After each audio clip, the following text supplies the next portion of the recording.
हमरा के डांटेला। गेहुआ भतार सखी सब दिन के काटेला।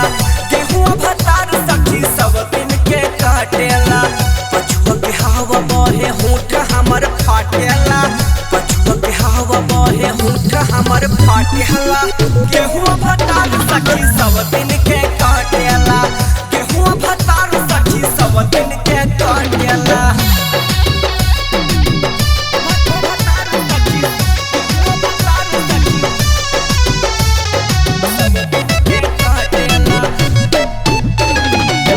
जब से चढ़ाल बाटे चैत के महीना रे, हो रही में उठ के उजाले रोजीना रे सखी रे। जब से चढ़ाल बाटे चैत के महीना रे, हो रही में उठ के उजाले रोजीना रे। दुनु जुनु चटनी खटी वकराही चाटेला। दुनु जुनु चटनी खटी वकराही चाटेला। गेहुआ भतार सखी सब दिन के काटेला। गेहुआ भतार सखी सब दिन के काटेला। गेहुआ भतार सखी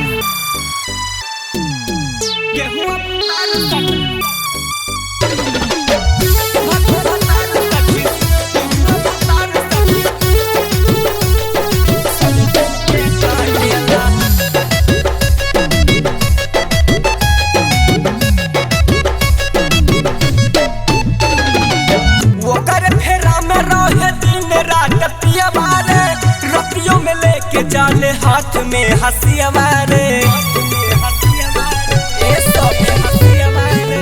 ओकर फेरा में रोहे दिन रात पिया मारे। रतियों में लेके जाले हाथ में हंसिया मारे। एकदम दार हम के सीना से ना सटेला। समरठ वीर सेन सीना से ना सटेला। गेहुआ भतार सखी सब दिन के काटेला। गेहुआ भतार सखी सब दिन के काटेला।